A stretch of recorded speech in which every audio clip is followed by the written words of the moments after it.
welcome to episode 36 of the Youth Squad Legends series with Wrexham. Jumping straight into the squad hub, we have to congratulate the player of the episode last episode, the magnificent return of Tomoharu Ioka. Whilst we're here, we might as well do ourselves a little squad report. So, Wesley Purpart, 72 overall, Tobias Tanner, 67, Jake Jackson, 51 overall, Spencer Neal up to 61 overall, William Ronto at 51 overall, Moon Monkey has gone up to 73 overall, Winthrow in now at 65 overall, Shaquem President, 64 overall, Worthy, 57 overall, with Thierry Cumberbatch being 63 overall. Edo Ojeda is down to 68 overall. Andreas Philakouris, 64 overall. Giuliano Mizijan, 67 overall. Keone Sola, 66 overall. Danny Binns is up to 59 overall. Ahmed Razul up to 60 overall. Alex Brutus, 51 overall. Giacomo Cesarini, 61 overall at the moment. Finley Evans, 48 overall. Is Gino August at 66 overall. Son Ju Sung, 57 overall. Felix Rosenberg, 57 overall. Chester Prudent at 68 overall, with Walter Newton at 69. Bence Maka, 72 overall. Frederick Mavan, 57 overall. Hiro Furiapu, 57 overall. Alan Richards, 68 overall. Tristan Hicks has gone up to 61. Nico Mulders is a 69 overall. Batadene Badmanyambu is 64 overall. Tomoharu Ioka jumping up to 61 overall. Volker Wolf, 64 overall. Greg McDowell, 67 overall. Ricardo Neves, 67 overall. Jogo up to 64 overall. Alfred Jacinto stays at 60. Lock Thuk shut the Thuk up, going up to 56 overall. Zviro Van Dinteren, 59 overall. Rodrigo Rojas at 65. Darwin Cruz up to 64 overall. Sorin Dari almost at 70. Darko Leskovar at 65 overall. Semi Prasad at 56 overall. Ciliato Samasoni up to 63. Nicky Millward Ridley with that insane debut at 63 overall. In the comments section, the praise has been heaped on Danny Binns after his insane slide tackle to keep a goalless draw with Wigan. Totally deserved. What a footballer. This dude thinks that I'm shouting too much. I'm sorry, Chief. This is not an ASMR channel. We do things properly around here. Keep up the excitement. Dog doesn't like it much, but you know what? He's a good lad. He'll deal with it. And we got super thanks shout-outs to Redex Zentlu 2470 and that tinfoil hat guy saying, mark a player on the wing, McDonald's, Burger King. I'm sure we'll have the infographic next episode that documents all the changes to the team. But for now, we plunge ourselves into more League One football. Huddersfield having a stinker. They've drawn their last 4, and their very good goalkeeper is unavailable for this match. It's a 4-2-3-1 wide.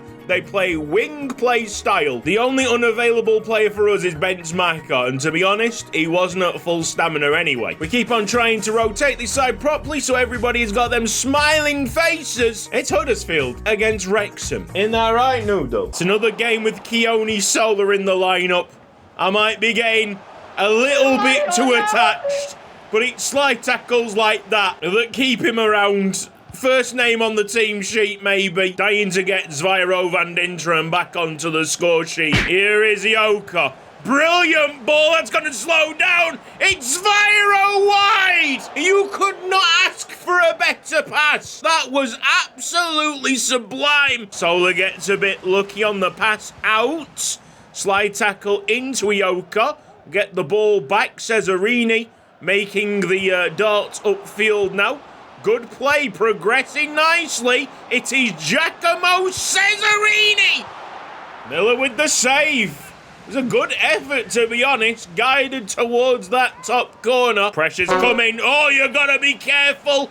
Can Gino August latch onto that? Cesarini, nice standing tackle. Really strong, really assured. Tristan Hicks struggling to find that final ball. It's only been Ioka that's forced the door open.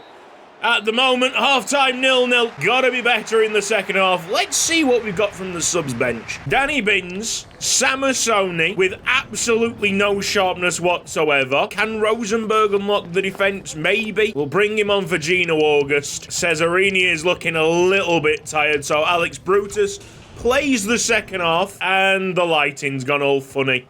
Brilliant. Thank you, EA. What is this? Seriously, look at the state of it. The centre of the pitch is truly abysmal. Solar, true to his name, is absorbing light around him. Right, it looks like the lighting issue has been fixed. Thank goodness for that, because I was significantly struggling there, and immediately the passing is back. I really do hate to say it, but Zvyro is struggling big time. We got 20 minutes to go. It'll have to be Samasoni. Bring on Danny Binns because he can do no wrong. Maybe one more chance here for Zvyro van Dinteren. He pushes it out wide to Alex Brutus.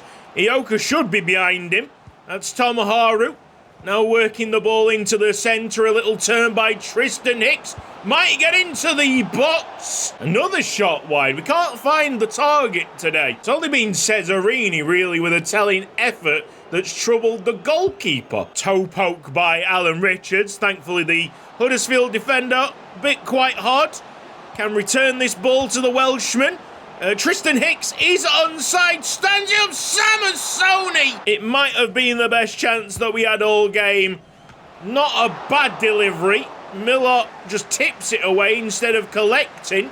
Neves going to swing it in again. Oh, I thought Richards was going to be on the end of it. We're absolute draw merchants.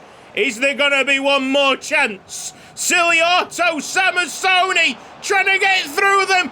It's been a very good stint by him at the end of this game, but the efforts haven't been rewarded. Forgettable match to start this episode, so let's swiftly move on to the next. Apparently, we've only played one game in the EFL Trophy, which means we do have a chance of qualifying from the Southern Section Group G if we win against Gillingham. Southern Section. Grimsby Town, that famous Southern club. Anyway, here's how the opponents are lining up in a 4-1-3-2 counter-attacking football, something that we saw a lot of in League 2. I'm going for a strong setup. It's very rare that we get a chance to lift the prestigious Papa John's. Maybe this is what we focus on this season, going all out for the Papa John's trophy. Trip down to Wembley sounds absolutely delightful at this moment. Great feat by William Ronto. Ronto's got us a corner. Lovely find, Millward Ridley. Almost had his fourth goal. A great instinctive save, Ronto. Going for him, mop up any counter-attacking opportunity. There's got to be goals in this, surely. Attack's coming thick and fast. We get it back to Richards. I needed to have a bit more height on it. Gino August with the header onto Felix Rosenberg. First touch was nightmarish. Cumberbatch makes a solid standing challenge. And we're on again. Just dink it. Way better, Richards. Oh, yes. Millward Ridley. No question. This boy knows how to finish. Take a look at the instant replay. Controls on the chest. Knows exactly where he wants the ball to strike. Flicks it over his head. And bang. Back of the net. Might be looking at the real deal. William Ronto plays it back to Tanner.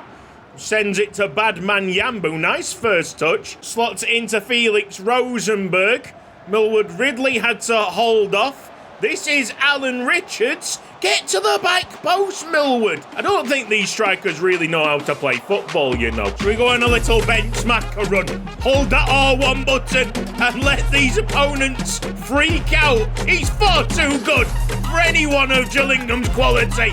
My word, Brent Cracker. That is just stupidly good. He went past everyone like they weren't even there. So far, so good for Wrexham. Gillingham need to think about doing something different for the second half. Oh, bit of a trailing leg there from Gwyn Throw-in. Melendez will be taking the penalty. I didn't try and play any standing tackle. Oh, Panenka. Owens just simply put Gillingham back into the match on his own accord. Badman Yambuta, Millward Ridley. Bensmacher might want a second. He plays it smartly to Alan Richards. Nearly finds a finish from a tight and difficult angle with the pressure. Badman Yambu to Bensmacher. Easy for Millward Ridley. Takes it down well. That's smashed on the base of the post. We're getting close, but there's no cigar. Somehow Cumberbatch gets the ball there 2 times. Still it ends up inside. Gwyn throwing better with that standing tackle. Gino August out wide, and Badman Yambu's got acres. Standing tackle there by Finlay Evans, and now he plays the ball forward to Millward Ridley. It's a foot race, and he is not the quickest by any stretch of the imagination. Ronto gets a foot in. Poor pass. Here's Alan Richards. Ronto still going forward. I wouldn't be surprised with the consistency that he brings time after time that he eventually gets a goal. Brilliant by Cumberbatch, who's having a sensational second half. Shifting Tanner a little bit out of his net, and Badman Yambu, with no real pressure, gets some distance behind that header. Here's McKenzie. Straight at our goalkeeper. Maybe Millward Ridley this time. He looks like he's got just enough speed. Masterson with a masterful interception. 1 goal changes the complexion. Badman Yambu's done well. Rode the challenge. Ethan Coleman in the book. Evans down the line, and Badman Yambu's actually having a bit of an effective game here. This is Finlay Evans. Can't find the ball. Millward Ridley was there at the front post. Well, it's an amazing goal that's decided this one. Worthy of winning any single game, never mind the greatest competition in world football. Look at the fans go wild. We've qualified through the Papa John's Trophy group stage. Brilliant. They're going to hype up Nicky Millward Ridley, and I guess hype up Finlay Evans as well. Not put a foot wrong there. I think Exeter City got promoted with us up into League One this season. They're not having as nice time as we are at the moment. Counter-attacking football, 5-2-3, losing their last 3 matches. Let's go and make it a 4-game losing streak. 33 minutes gone. I think Jang Sung Chan's seen enough of this. We've hardly had possession of the ball, and when we are trying to attack, I think we're committing far too many players forward to the attack, making Exeter so dangerous coming forward themselves. I'm dropping the depth down to like 20. Just want Wrexham to get into this game. It's not happening so far. I say so far. Spencer Neal is in acres. Will pull his ball back. Somehow it went to Sorindari and not Tristan Hicks. Neves, Ioka. There's Hicks. Finished front post. Well played. Tactical masterclass. Cheers, lads. I'm here all week. Can we pile on the misery? I tell you what, Neves is looking so much better at holding midfield. Richards. Dari was onside there. Bare delivery. And it's 2-0. Totally different game now. They haven't got the space to play in between the lines. And we're winning the ball up high, which also helps. Brilliant finish. Sorindari. Last 15 minutes has been a totally different game. What a tweak. No one's as shocked as me at the 2-0 lead that we've got coming into the second half. Ball being dived upon by Spencer Neal. He's got the strength. He keeps hold of it. Nice work. Plays it into Alan Richards. Might be a chance here. Sorindari turns his defender. Opening Tristan Hicks. Amazing Wrexham build-up. It's now becoming a dismantling. 3-0. Lovely turn that is from Sorindari. He knew exactly what to do. Put it on a plate. Spencer Neal getting back to work on the left-hand side and feeding a lovely pass to Tristan. Sorindari, I think Alan Richards is... no, it's Tomoharu Ioka at the back post. The cross almost flowed into the net for a surprising hat-trick itself. These Exeter City players want to get back home. They've been outclassed and the manager's been outwitted. Neves through ball. Ioka's onside. Sorindari with a better touch could have got a shot away. The heads have completely gone. And, I mean, that's a prime example. The goal kick, keeper, hook, line and sinker. Alan Richards gets Viro van Dinteren into this party. This is a prime moment for him to get back into scoring form. There's been some really good stuff here from the attackers, but the one player that I am super impressed with, more than anyone, is the player that's just receiving this ball. Neves, I have no idea why we tried to change him to an attacker.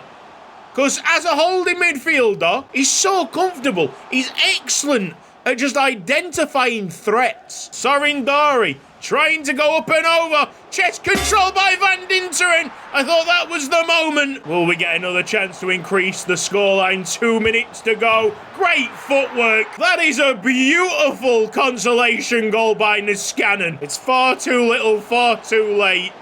He's getting the better of Alex Brutus on that side. So Cesarini must have had an exceptional performance himself. 4-1 at full time. That sets us up beautifully for our final match this episode, up against the league leaders in Blackpool. Over 16 games, they've earned 32 points, which is not that much more than what we have in 6th place with 26. So it's looking like another close run thing for the league title. 5-3-2 holding, tiki-taka.